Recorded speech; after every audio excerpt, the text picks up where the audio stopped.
Sí, ¿cómo estás? Hola Miriam, ¿cómo estás? Muy bien, qué gusto escucharte. Bueno, muchas gracias. Bueno, mira, bienvenida a este programa, dale compartir, a la gente de Buenos Aires que te recibe con los brazos abiertos. Muchas gracias, igualmente Buenos Aires tan querido. Gracias. ¿Vos nos estás hablando desde la Ciudad de México en este momento? Sí, desde la ciudad. Bueno, perfecto. Estamos hablando entonces con la coach Miriam Amezcua Baños, que se autodefine como apasionada por el aprendizaje de la vida y la formación del ser humano. Es coach certificada por la Escuela de Coaching de Team Power de Adriana Rodríguez y la argentina Elena Espinal.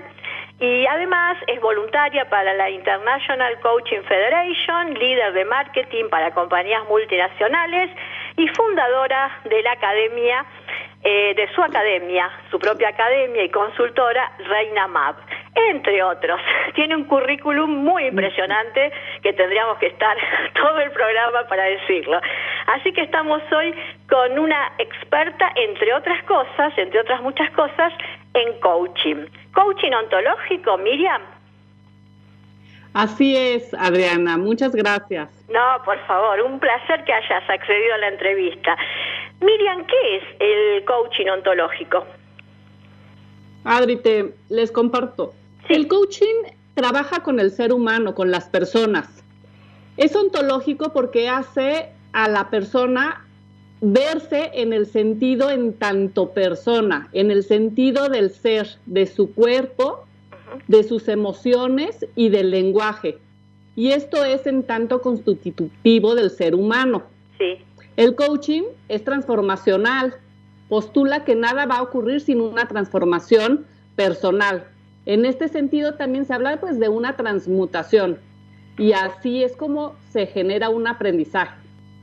Perfecto. Cuando decís transmutación, ¿a qué te referís en términos prácticos? Sí, el momento en el que hay una mirada distinta del ser humano como el observador que es de ese fenómeno que puede estar viviendo en un proceso de coaching. Hay una alquimia en su conciencia del propio observador donde se transforma o existe una mutación en la forma de verse y de estar en el mundo. Perfecto. No somos generalmente conscientes de observar lo que nos pasa y observar el entorno, o sí, depende. ¿De qué depende eso? ¿De la personalidad? ¿De qué depende, Miriam? Pues mira, yo te pudiera decir que depende mucho de lo que traes aprendido, como varias creencias acerca de tu pasado, asimismo del sistema relacional en donde tú estés parado en ese momento. Entonces tu conciencia puede estar bloqueada y donde tú puedas no estar pudiendo ver en ese contexto, con las creencias que tienes en ese momento, sí, algo que te esté sucediendo como ser humano. Perfecto. Decime, ¿qué relación tiene con la psicología, con la psicoterapia? ¿Alguna relación? Porque algunos psicólogos critican el coaching. No sé si pasa en México. Sí, yo creo que como todas las disciplinas y más en la historia de la filosofía y de las ciencias particulares, efectivamente las ciencias particulares, como puede ser la psicología, la matemática y las otras que sabemos que después de la época moderna fueron su auge, pues existe estas dudas. La diferencia entre un coaching y la psicología tiene que ver en varios ámbitos, pero te voy a explicar como algunos. Un pilar principal de la parte del coaching es una disciplina que se orienta siempre hacia el futuro. Es saber, al ser en el presente, cómo está y qué es lo que quiere ver y mover para tener un futuro que él le esté costando trabajo en ese momento como alguna posibilidad. Claro. Y en el tema de una sesión de psicología, pues normalmente uno de los dominios es que te vas al pasado. Entonces empiezas a trabajar sobre tu inconsciente y tratas fenómenos patológicos. Sí. Esa es una de las principales diferencias que me gustaría compartir con ustedes. Perfecto. Y está bien. ¿Y todas las personas somos aptas para hacer coaching o, digamos, no hay que tener ninguna patología, digamos, hay que ser, entre comillas, sano como para optimizar la calidad de vida, los objetivos, las metas, o también se trata de alguna patología? Mira, yo creo que sí, sí se puede toda persona humana ser en cualquier momento de su vida una posibilidad de hacer el coaching. ¿Por qué? Porque como seres tenemos diferentes dominios, entonces tenemos dominios relacionales con diferentes personas, con uno mismo, con la familia, con el trabajo, con tus amigos, con la gente que trabajas en tus hobbies, etcétera. Entonces, en cada uno de esos dominios, tú puedes, sin duda, tener diferentes temas que quisieras desarrollar para ser un mejor ser humano y avanzar hacia tu futuro. Entonces, en ese sentido, cualquier persona puede ser en diferentes campos una opción para poder tomar sesiones de coaching. Puede ser complemento también, por ejemplo, digo, si una persona está muy deprimida, a lo mejor tiene su tratamiento y puede complementar a su vez con el coaching. Así es, así es. Muchas gracias por traerlo. Y es responsabilidad del coach poder tener esa conversación con su coachee para que también el coachee pueda diferenciar la patología y lo que se trabaja en una sesión de coaching. Perfecto. Y esto también se comunica a través de pues las primeras sesiones, la primera sesión que se tenga con el coachee, ya que estamos adheridos a un código de ética. Y en este sentido, pues es prioritario siempre dejar como claros esos temas. Cuando decís coachee te referís al cliente, ¿no? ¿Por qué se dice cliente y no paciente? Sí, bueno, el cliente es el término que se utiliza como parte de la terminología en el proceso del coaching. Es la persona que recibe las sesiones de coaching. Y en el caso de la psicología, hablas precisamente de un paciente, porque estás tratando una patología que es un fenómeno en donde también tú, dependiendo del grado de la psicología, puede ser una psicoterapia en donde también tú puedas administrar algún medicamento. Entonces ahí tú ya estás hablando de otro proceso dentro de la ciencia en donde tú hasta haces medicamentos, recomiendas estos medicamentos, y eso es muy diferente en el tema del coaching. Entiendo. Por ejemplo, ¿de qué depende la cantidad de sesiones de coaching que una persona necesita? ¿Cómo vos evaluás eso en la primera sesión? Sí, es muy interesante la pregunta porque depende del contexto. Normalmente tienes una sesión en donde haces un acuerdo y en donde pueden platicar con el coachee cuál es el tema que quiere resolver o tratar. Entonces puede ser un tema que con la experiencia que tenemos, pues se pueda llevar 1 año, 2 años, 6 meses, 4 meses, 2 meses. Y normalmente una pregunta puede desencadenar otra y otra y otra. Entonces, en esa primera plática tú puedes tener a través de tu experiencia, como decía, y la intuición de cómo está la persona, el coachee, entonces haces una primera recomendación. Una primera recomendación va entre 4 y 8 sesiones que tienen que ir esporádicas en el tiempo. Me refiero a cada 15 días, porque el proceso de coaching tiene que trabajar. En el proceso tú se revelan fenómenos de esta mirada. Entonces, para que pueda ser efectivo, debe también pasar un tiempo para que el coachee haga suyo e integre el propio aprendizaje. Que te caiga el 20, como dicen en México, ¿no? Exacto, acá dicen que te caiga la ficha. Acá en Argentina dice, ¿te cayó la ficha?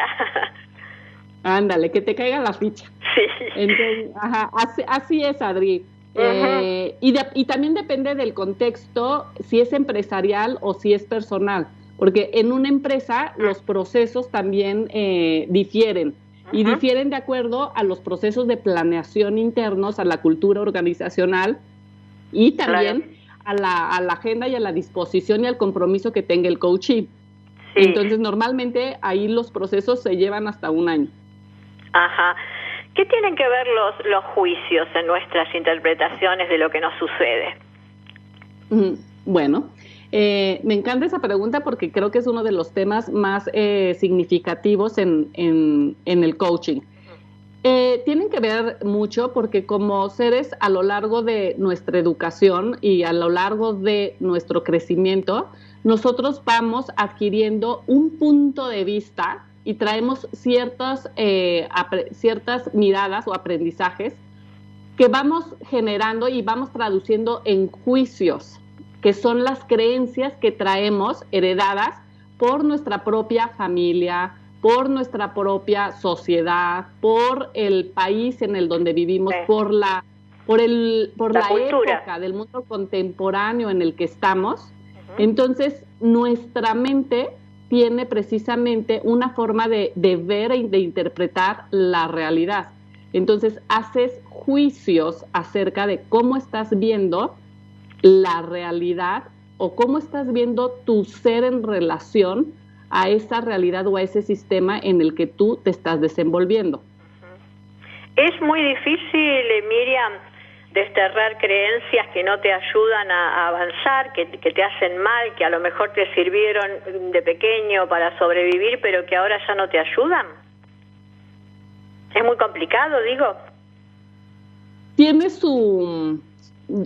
Sí, cualquier proceso de aprendizaje no significa que sea feliz o que sea fácil de sortear. En el camino de la vida, nosotros vamos haciendo lo mejor que podemos de acuerdo a lo que vamos recibiendo también de nuestros padres, de nuestra familia, del contexto, de lo que nos haya tocado vivir. Pero tenemos siempre momentos que van definiendo nuestro ser y esos momentos no necesariamente son pues bonitos o felices, ¿no? Hay momentos que son complicados en nuestra vida, que son retos, que no necesariamente son de nosotros, sino que alguien más nos está cargando algo, pero entonces tú juegas un rol en esa relación en donde lo tienes que resolver.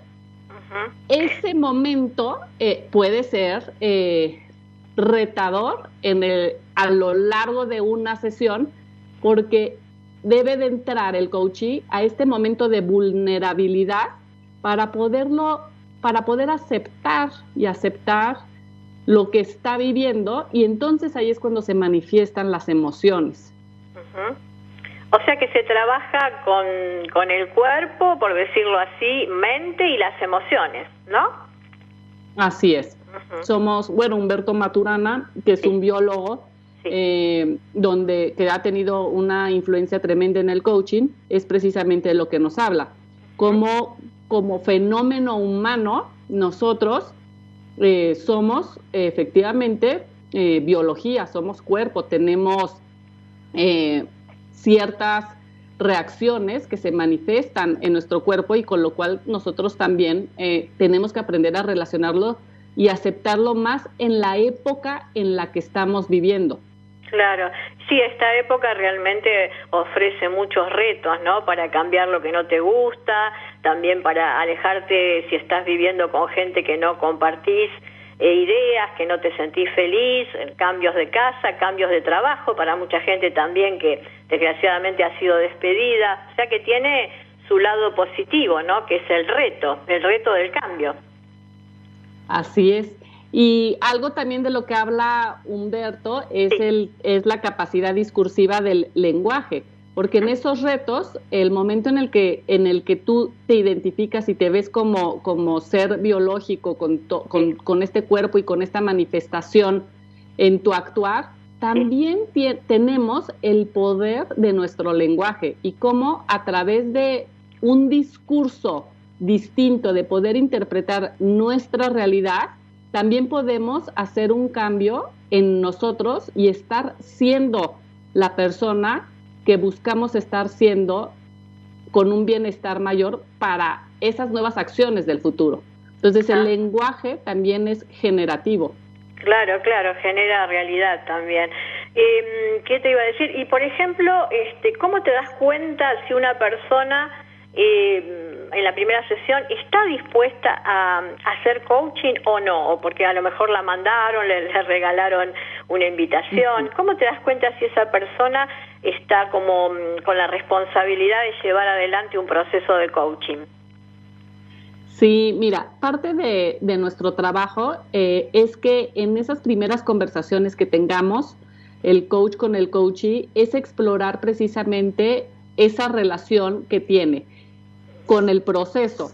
Porque como tú bien lo dices, puede haber gente que dice, bueno, a ver, te las regalo, te las mando, te las recomiendo, pero si el coachee no está dispuesto desde su ser, desde su corazón, a entrar a un proceso de transformación para querer realmente encontrar estos quiebres en su ser y poder ver otras posibilidades, pues realmente la sesión no va a ser efectiva. Entonces, en la primera sesión platicamos de esto. Eso es parte de la sesión de acuerdos al inicio del proceso.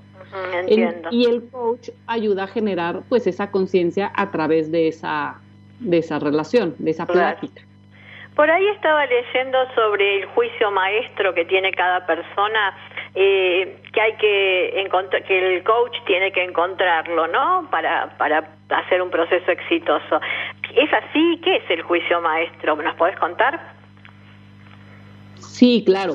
Hay juicios maestros que lo que significa es que cuando tú vas encontrándote con esos enemigos a lo largo de tus juicios, a lo largo de tu historia, esos enemigos me refiero a esas historias o a esas opiniones que tú tenías de ti, y cuando vas conociéndote más, los vas desfundando, es decir, tú te das cuenta que no estaba sostenido por algún evento o por algo más tuyo, sino que era externo, era una opinión de un tercero, no necesariamente era maestro, ¿no? Ajá. Entonces, era un juicio prestado.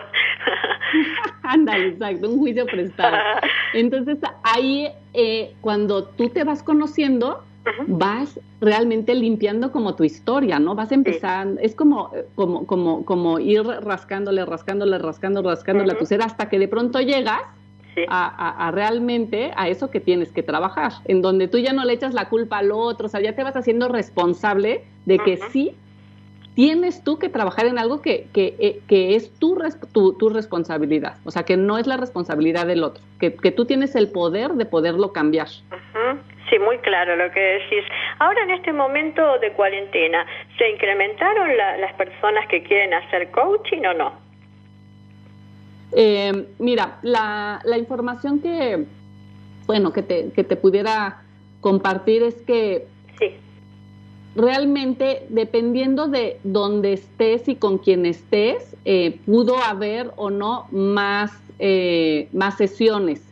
Entonces, en mi caso, yo te pudiera hablar precisamente de la escuela en donde yo participé de manera voluntaria, porque ante el escenario que estamos viviendo del COVID, que nos llegó y que fue un shock, en el momento el tema de las emociones no es que se haya presentado y que inmediatamente pudieras identificar algo y alzaras la mano, sino que conforme fue avanzando y la incertidumbre se veía de una semana a la otra, al mes, a los 2 meses, y como estamos ahorita a la mitad de la cuarentena, conforme fue avanzando, es cuando efectivamente las personas se pudieran dar cuenta de que no podían estar o que necesitaban ayuda. Lo que pasa en los procesos es que a veces en los procesos personales no te das cuenta que necesitas ayuda. Sí, este momento Entonces, fue clave, ¿no? Fue clave, y más hacer una tarea solidaria en estos momentos es algo muy muy digno, ¿no? Que habla bien de vos y de la gente que lo hace. Ajá, exacto. Entonces te diría más por ese lado. Yo creo que hubo muchas actividades solidarias, sí, que no se pagaban, y de eso hubo una oferta tremenda, ¿no? O sea, pláticas, conferencias, se buscaron otras alternativas para poder compartir lo que nos estaba sucediendo, está sucediendo. Bueno, para ir finalizando, Miriam, vos que estás ya, aprovecho que estás en México, en mi querido México, que fui una vez y me enamoré, tengo que volver.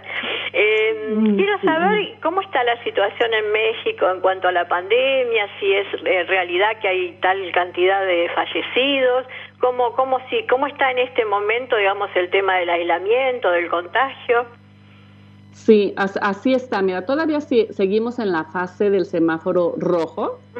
Efectivamente, los fallecimientos, como lo escuchan en las noticias, cada vez, sí, estamos en el pico, y se escucha también que pueden venir y mantenerse en ese sentido.